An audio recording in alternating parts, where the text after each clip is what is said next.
Cyber నేరాలు, cyber భద్రత అనేటటువంటి ధారావాహికలో డాక్టర్ సివి కృష్ణవేణి గారు కంప్యూటర్ ఫ్యాకల్టీ మన శ్రోతలతో అనేకమైనటువంటి అమూల్యమైన విషయాలు పంచుకుంటున్నారు. ఇవి శ్రోతలకి ఎంతగానో ఉపయోగపడతాయి. అందరికీ కూడా చదువుకున్న వారికి, చదువుకోని వారికి, పెద్ద పెద్ద ఉద్యోగస్తులకి, నార్మల్ వాళ్ళకి అందరికీ కూడా. ఎందుకంటే అందరం కూడా మనం ఈ రోజున ఈ కంప్యూటర్లు కానీ సెల్ ఫోన్స్ని కానీ చాలా ఎక్కువగా వాడుతున్నాం. తెలిసి చేసినా తెలియక చేసినా నష్టపోయేది మనమే. కాబట్టి ఇవన్నీ తెలుసుకోవాల్సినటువంటి అవసరం ఎంతైనా ఉంది. నమస్కారం అండి. నమస్కారం అండి. మరి గత వారం మీరు ముఖ్యంగా ఈ సైబర్ బుల్లీయింగ్ అని, సైబర్ స్టాకింగ్ అని, సైబర్ డీఫేమింగ్ అని, అంటే వ్యక్తుల్ని టార్గెట్ చేసి ముఖ్యంగా యువతని కానీ, కొంతమందిని కానీ, కొన్ని ఆర్గనైజేషన్స్ని కానీ ఇట్లా టార్గెట్ చేసి రకరకాలైనటువంటి వాళ్ళు రకరకాలైనటువంటి అంటే ఒత్తిడికి లోన్ చేసేటటువంటి ప్రక్రియలు పాల్పడతారని చెప్పారు. ఇప్పుడు మరి వాటిని అరికట్టేది ఎట్లా? ఓకే, ఇప్పుడు ఏంటంటే సైబర్ బుల్లియింగ్ జరిగింది అని వాళ్ళు పదే పదే మనల్ని హరాస్ చేస్తున్నారు, థ్రెటన్ చేస్తున్నారని తెలిస్తే ఫస్ట్ ఏంటంటే don't respond to that bully. మనం రెస్పాండ్ అవ్వక్కర్లేదు. చూసి చూడనట్లు ఉంటే, సీరియస్గా తీసుకోకుండా ఉంటే సరిపోతుంది. మనం భయపెడుతున్న కొద్దీ వాళ్ళు భయపెడుతూ ఉంటారు, హరాస్ చేస్తూ ఉంటారు. రియాక్ట్ అవ్వకుండా ఉండడం మంచిది. ఇంకొకటి, సేవ్ ద ఎవిడెన్స్. ఒకటి ఎవిడెన్స్, వాళ్ళు మనల్ని ఇట్లా హరాస్ చేస్తున్నారు అన్న ఎవిడెన్స్ని సేవ్ చేసుకోవడం చాలా మంచిది.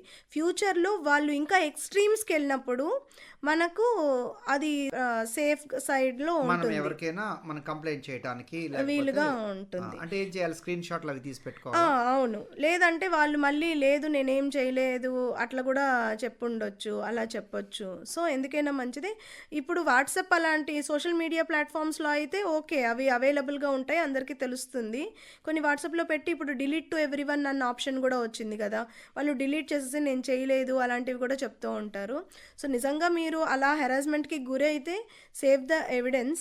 ఇంకొకటి ఏంటంటే బెటర్ వాళ్ళకి రెస్పాండ్ అవ్వకపోవడమే కాదు, వాళ్ళు అలా చేస్తున్నారు, హెరాస్మెంట్ కాల్స్ ఇవి, హెరాస్మెంట్ మెసేజెస్ ఇవి అని తెలిసిన తర్వాత మనము బ్లాక్ చేయాలి, రిపోర్ట్ చేయాలి. మనకి ఆప్షన్ కూడా ఉంది, బ్లాక్ అండ్ రిపోర్ట్ అని ఉంటుంది. సో మీకు రిపోర్ట్ చేసే వరకు ఎందుకులే అనుకుంటే అట్లీస్ట్ బ్లాక్ చేసేస్తే మీకు ఆ బుల్లియింగ్ నుంచి కాస్త బయటపడతారు కదా. ఇంకొకటి, ఇలాంటి విషయం టీనేజర్స్ కానీ చిన్నపిల్లలు కానీ మీరు ఎవ్వరికీ చెప్పుకోకుండా అలాగే ఉండి మొబైల్స్ ఈవెన్ స్కూల్ పిల్లలకు కూడా ఇస్తున్నాం, కాలేజ్ పిల్లలకి ఇస్తున్నాం, హాస్టల్కి అలా పంపిస్తున్నప్పుడు మొబైల్స్ ఇస్తూ ఉంటాము. సో ఇక్కడ ఏంటంటే ఇండివిజువల్గా వాళ్ళ ప్రైవసీకి మనము చదువుకోవడానికి కానీ దేనికైనా ఈ మొబైల్స్ ఇస్తున్నాం. కానీ ఇలాంటి మెసేజెస్ వచ్చినప్పుడు పిల్లలు భయపడి వాళ్ళే ఏమైనా డెసిషన్ తీసుకోకుండా పేరెంట్స్తో షేర్ చేసుకోవాలి. మనము టీనేజర్స్ కూడా ఫ్రెండ్స్ కైనా నమ్మదగిన వ్యక్తికైనా ఇలా జరుగుతుంది అన్న విషయం చెప్తే సో వాళ్ళు దానికి సొల్యూషన్స్ చెప్తారు. సో ఇది కూడా ఒక విషయం. ఇంకొకటి, మనకి ప్రైవసీ సెట్టింగ్స్ ఉంటాయి. మనం పెట్టే పోస్ట్లు ప్రతి ఒక్కరు చూడాల్సిన అవసరం లేదు. కొన్ని మనము ఎవరు చూడాలి మన పోస్ట్లు అన్న సెట్టింగ్స్ చేసుకోవచ్చు. ఇంకొకటి, మన ఫోన్ నంబర్ కానీ అడ్రస్ కానీ లొకేషన్ కానీ పబ్లిక్గా షేర్ చేయకుండా ఉంటే మంచిది. అన్లెస్ అదర్వైజ్ చాలా అవసరము, వాళ్ళ అప్లికేషన్ ఫామ్ ఫిల్ చేసేటప్పుడు అడుగుతున్నారు, ఇది కంపల్సరీ అంటే తప్ప బెటర్ టు అవాయిడ్. ఇంకా ఇలాంటి బులియింగ్ ఉంది అంటే సోషల్ మీడియా నుంచి కాస్త బ్రేక్ తీసుకోండి.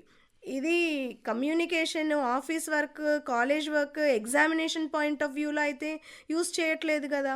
అలాంటప్పుడు ఈ teenagers, children better to take break from social media. ఇంకా సైబర్ బులియింగ్ ఎక్కువై చాలా హెరాస్మెంట్ ఉంది అన్నప్పుడు మీరు ప్రొఫెషనల్ హెల్ప్ తీసుకోండి. సైకాలజిస్ట్ కానీ, కౌన్సిలర్స్ కానీ, థెరపిస్ట్ కానీ, వీళ్ళ ప్రొఫెషనల్ హెల్ప్ కూడా తీసుకోవచ్చు. ఇంకా ఎక్స్ట్రీమ్స్కి వెళ్ళినప్పుడు మనకి అథారిటీస్ ఉన్నాయి, లాస్ ఉన్నాయి. ఈ లా ఎన్ఫోర్స్మెంట్ వాళ్ళకి, అథారిటీస్కి రిపోర్ట్ చేయొచ్చు. మెయిన్ ఏంటంటే ఈ బులియింగ్ని వాళ్ళని నమ్మకూడదు, బిలీవ్ చేసి దాన్ని హర్ట్ అవ్వకూడదు. ఎందుకంటే ఇక్కడ ఒక పర్సన్ ఎవరైనా బుల్లీ చేస్తే అది వాళ్ళ నేచర్ని, వాళ్ళు టైం వేస్ట్గా ఇవన్నీ చేస్తున్నారు అని రిఫ్లెక్ట్ అవుతుంది తప్ప మిమ్మల్ని కాదు. సెలబ్రిటీస్ చూడండి ఎంత లైట్గా తీసుకుంటారు, ఎంత సైబర్ బుల్లియింగ్ వాళ్ళ మీద జరుగుతూ ఉంటుంది, ఎన్ని మీమ్స్ క్రియేట్ చేస్తూ ఉంటారు, వాళ్ళు చాలా లైట్ తీసుకుంటారు. ఈవెన్ పొలిటీషియన్స్ అయినా సెలబ్రిటీస్ అయినా ఇలా తీసుకోవటం వల్ల ఇక్కడ వాళ్ళ బుల్లీ చేసే వాళ్ళ నేచర్ రిఫ్లెక్ట్ అవుతుంది తప్ప మీరు రాంగ్ అని కాదు. సో టీనేజర్స్ ఫస్ట్ మీరు అర్థం చేసుకోవాలి. Being a celebrity, being a politician, వాళ్ళు చాలా ఏజ్డ్ అండ్ మెచ్యూర్డ్ కాబట్టి వాళ్ళు దాన్ని అర్థం చేసుకోగలరు. కానీ మీరు నన్నే అంటున్నారని పర్సనల్గా తీసుకొని హర్ట్ అయ్యి ఎమోషనల్లీ డౌన్ అవ్వకండి. సో ఇవన్నీ కూడా సైబర్ బులీయింగ్కి డీల్ చేయాల్సిన విషయాలు. ఇంకా ఇలా కూడా కాదు, సైబర్ ఎందుకు చేస్తారు ఇలా అని బాధపడకుండా ఉంటే వాళ్ళకు మీ మీద జలస్ ఉండొచ్చు, లేదా ఇక్కడ రివెంజ్ తీసుకోవాలి, హేట్ తీసుకోవాలి, ఇలా వేరే కారణాల వల్ల కూడా బులీయింగ్ చేస్తారు తప్ప మీరే రాంగ్ అని బులీయింగ్ చేయడం కాదు. కాబట్టి అత్యంత ముఖ్యమైన విషయము వ్యక్తిగతంగా తీసుకోకూడదు. ఎవడో ఏదో అన్నాడులే, నాకేంటి, వాడి ఇష్టం వాడు అనుకుంటాడు, నాకేంటిలే అనేటటువంటి ధోరణి కంపల్సరీగా ఉండాలి, ముఖ్యంగా యూత్కి.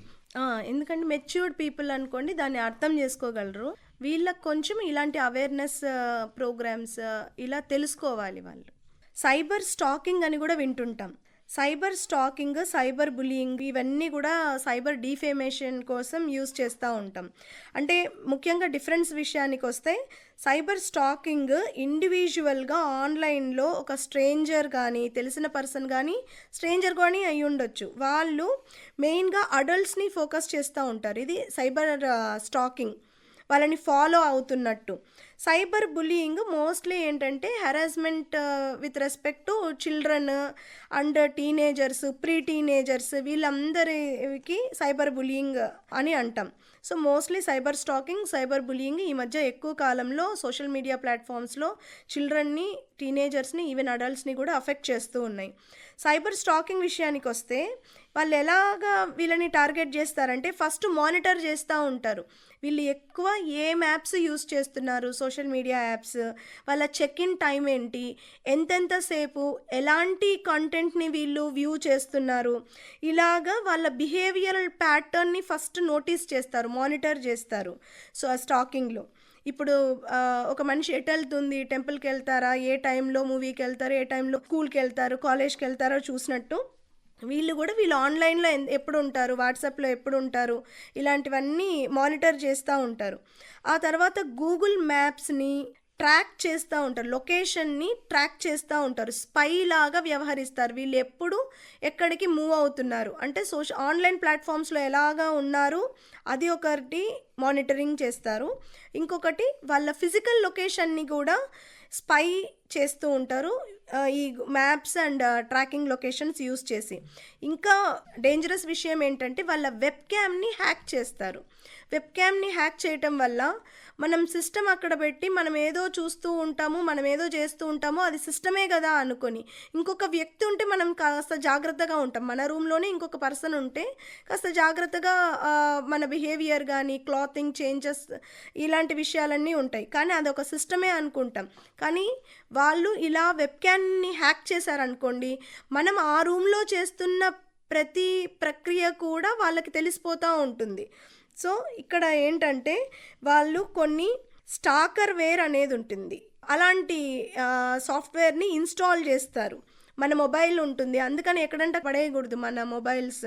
సో మనకు తెలిసిన వాళ్ళే కూడా ఇలాంటి పనులు చేయొచ్చు. ఆ స్టాకర్ వేర్ ఇన్స్టాల్ చేస్తే అప్పుడు వాళ్ళకి మన లొకేషన్ని ట్రాక్ చేసుకోవచ్చు, మన మొబైల్లో ఉన్న టెక్స్ట్ని వాళ్ళు యాక్సెస్ చేసుకోవచ్చు, మన బ్రౌజింగ్ హిస్టరీ తెలుసుకోవడమే కాకుండా మనం ఎవరితో అయితే మాట్లాడుతున్నామో ఆ ఆడియో రికార్డింగ్ని కూడా వాళ్ళు రికార్డ్ చేసుకోవచ్చు, వాళ్ళు తెలుసుకోవచ్చు.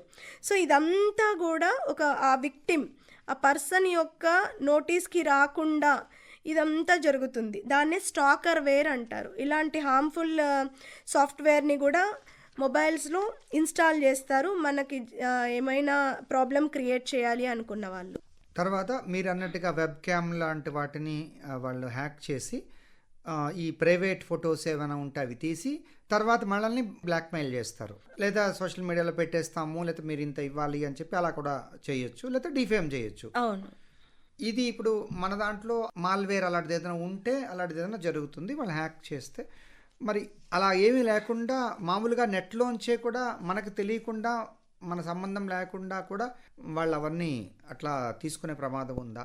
అదేంటంటే యూజువల్లీ మనము ఏదైనా అన్ఆథరైజ్డ్ యాప్స్ కానీ, అన్ఆథరైజ్డ్ లైసెన్సెస్ కానీ, లింక్స్ కానీ క్లిక్ చేసినప్పుడు అప్పుడు అవి మనకు తెలియకుండానే బ్యాక్‌గ్రౌండ్‌లో అవి ఇన్‌స్టాల్ అయిపోయి మన డేటాని వాళ్ళు యాక్సెస్ చేసుకునే అవకాశం ఉంది. అది కూడా తెలుసుకునేటటువంటి ఒక ఆలోచన, ఎరుక ఉండాలి మనకి. ఉండాలి. అందరూ కూడా చాలా ఫ్యాన్సీగా స్మార్ట్ ఫోన్స్, చాలా హయ్యర్ అండ్ ఫోన్స్ తీసేసుకుంటున్నారు చాలా సందర్భాల్లో.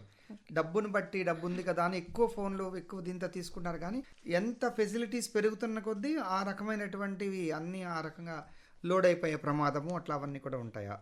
అవును. లేదా కొన్నిట్లో కొన్ని ఫోన్స్ చాలా ఇంపార్టెంట్ అండి. ఈ ఫోన్స్లో అయితే ఎవరు హ్యాక్ చేయలేరు, ఎవరు డేటాను తొందరగా తీసుకోలేరు అని కూడా అంటుంటారు.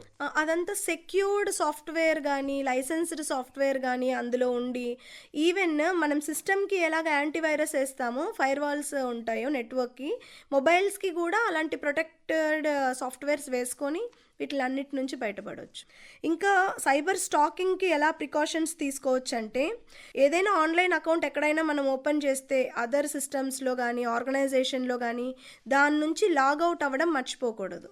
అది ఒక ప్రికాషన్ మనం తీసుకోవచ్చు. ఇంకొకటి, ఈ కొన్ని యాప్స్ ఉంటాయి. అవి ఇన్‌స్టాల్ చేసేటప్పుడు మీ కాంటాక్ట్స్‌ని మనం తీసుకోవచ్చా, యాక్సెస్ ఇవ్వండి, ఫేస్‌బుక్ యాక్సెస్ ఇవ్వండి అలాంటివి అడుగుతూ ఉంటాయి. సో, అన్‌లెస్ అదర్‌వైజ్ అది రిక్వైర్మెంట్ ఉంటే తప్ప అలాంటి రాంగ్ యాప్స్‌ని మీరు ఇన్‌స్టాల్ చేసుకోకుండా ఉంటే మంచిది. ఇంకా కేర్‌లెస్‌గా ఎక్కడంటే అక్కడ మనం డివైసెస్‌ని పెట్టకూడదు. అది ల్యాప్‌టాప్ అయి ఉండొచ్చు.